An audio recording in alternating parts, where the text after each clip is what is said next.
very overwhelmed that people want to even hear me speak. It's weird. My husband Tim and I just lived our lives normally, and I mean, we just minded our own business and hope everybody else would too, and not be a jerk. That's kind of how like we wanted to live our life. Until COVID hit. We shut down for a month. A lot of people don't know that. We shut down a full month. They told us 2 weeks to flatten the curve. My hairstylists were calling saying, I don't know what to do. Like, if you guys know hairstylists, and especially new hairstylists, they don't have like $50,000 in savings that they can just live off of. They live off their daily revenue. So I felt kind of like a mom. I was like, I don't know what to do because I can't get through to unemployment. I can't get through to try to get any kind of loan. How are these people going to do it, you know? And so they said that they could not feed themselves. I had a stylist that couldn't feed themselves because they were making sure their kids were getting fed. That's the point we were at. They also said, should we just start going underground to people's houses? And I'm like, no, because we don't know what this is. And here, I'm gonna open because I think that I'm being responsible.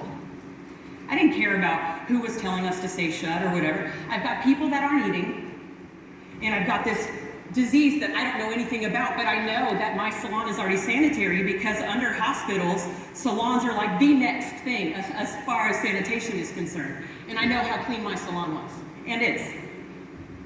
So we put chairs 6 feet outside, 6 feet apart outside. No one was allowed in that was just waiting around, you know, just wanted to see the view because it got crazy when we opened. 30-something news cameras out everywhere. Line out the door. Y'all, we had people fly in from all over the United States, some of them bald. Why? They just wanted to say, thank you for standing up.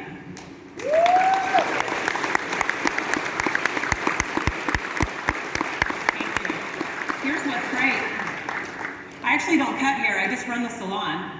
And they would come to me and, could you do something? No, dude, you don't want me to do anything with that. But I had hairstylists that were making $3,000 and $4,000 a day because the people would come in, pay for their haircut, and get $200 tips. Thank you, right? You know what's great about that? That's how it should be. People helping other people in a crisis. We do not need the government for that.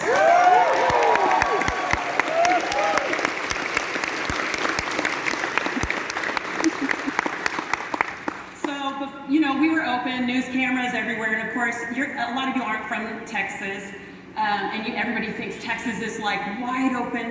Who here is from Texas? Good. So a lot of people claim, you know, that aren't from Texas are saying, you guys are so lucky. It's so wide open there, blah, blah, blah. Yeah, it's not as wide open as it should be. We still got the government telling us what to do. And we got Governor Abbott, who's lying to us daily. Lying to us daily. So he has someone from his like strike force team contact me while we were open. We're gonna work with this salon lady and see what we can do. Basically, he was trying to shut me up. He thought I was just some dumb blonde. And I'm like, this guy calls and he's like, so how can we work together to get salons open? I'm like, well, why are we closed? Yeah. You know what he said? He said, that's classified. Wow. I was like, what? No, did you just say that? My husband's standing there, he's like, did he say classified?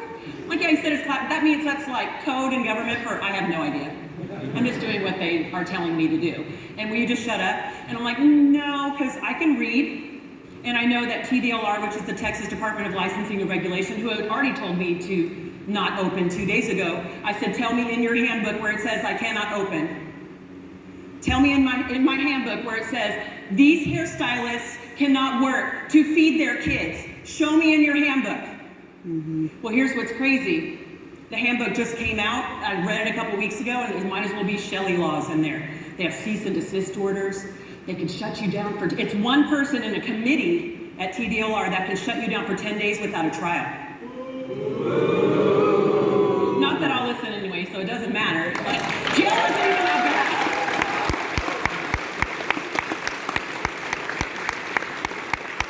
So what we were going through the whole time. And of course, Judge Moyer is the lovely judge that you guys saw in there. And we were supposed to have like a Zoom meeting, have my trial on Zoom. Well, then he, all of a sudden, the night before, like super late, says, no, I think that you guys need to come in. And we had a limited, and I'm like, oh man, I'm going to jail. So I wore my comfy pants, and I took the shoelaces out of my shoes. I'm like, I might need a jacket. I don't know. I've never been to jail. I don't know about y'all, but I've never been, but I wasn't scared. So we get in the courtroom, and he basically says, right before he takes a recess, you hold the keys. He's looking down at me. You hold the keys to the jail cell. You decide what's going to happen. He takes a recess. So during the recess, I look back at my husband, who's like this. They barely let him in there. And then I'm looking at my attorney, he's like, Shelley, please don't. Like, I don't know if I can get you out. Like, please don't do this. So what do? I call my dad. I'm in the courtroom, I call my dad. My dad's a 26-year Marine veteran, Master Gunnery Sergeant.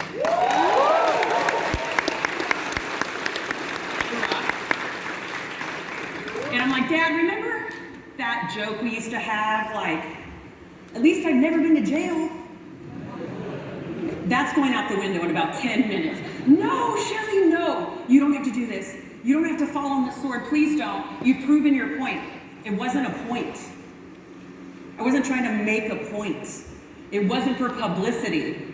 What would happen if I would have said, you know what, you're right, I'll just, close down. What would have happened? We don't want to know what would have happened.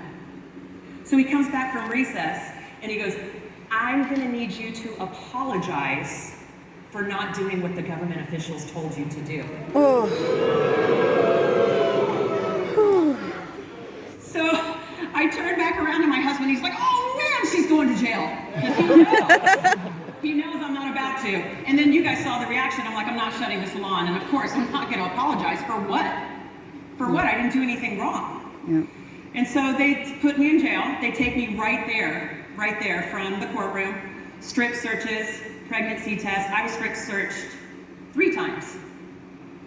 And totally invasive for opening my business. Think about it. Like 5 years ago, would you have said, oh yeah, that would totally happen? Not even close. This is what we have let happen. Mm-hmm. We have let this happen to us. And if we don't stand up, who is? If it's not you, who is it? We can't wait around for anybody. You have to stand up for yourself, your family, your friends, everybody.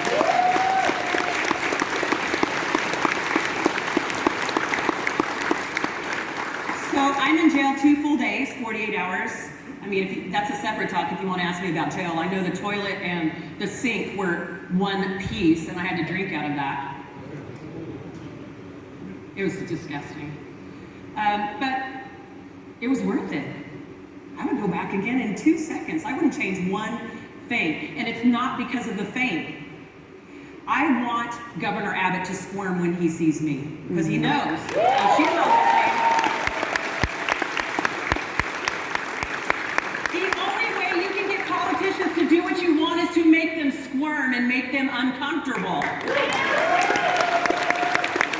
If they are comfortable, something is wrong. Yes.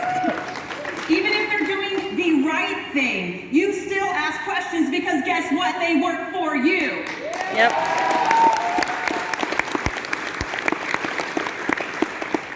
One crazy thing that happened when I was in jail and I had no idea, I get out, my husband's like, babe, there's $500,000 in a GoFundMe account.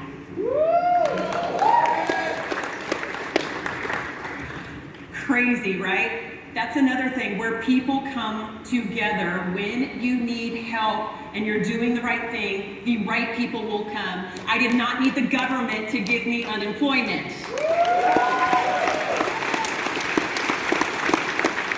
We had 600 handwritten letters to the salon of people, one of them saying, if I was in the jungles in the Vietnam War again, you are who I would want by my side. What do you say to that? That's when it becomes bigger than a salon. It's not about a haircut. And you, the government, cannot tell me if I'm essential or not. Yep.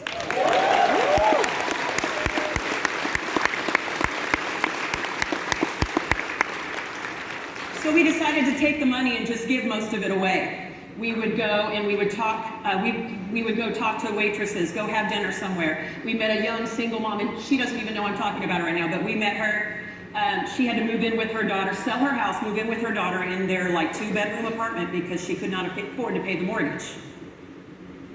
So we leave $1,000 on, and it's like $1,000 on her tip and just walk out. She didn't know who we were. It doesn't matter.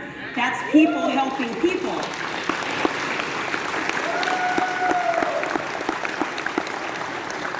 We had a fairly young couple that owned, it was a Black-owned barber academy, and they came from, you know, honestly a sketchier part of the neighborhood. And he came while all the cameras were out, and before I went to jail, and said, "Why are you open?" And I told him about the hairstylist, and look, you guys you teach this. You know your sanitation is probably better than most hospitals. I've been to Walmart too, and they were letting people in those places.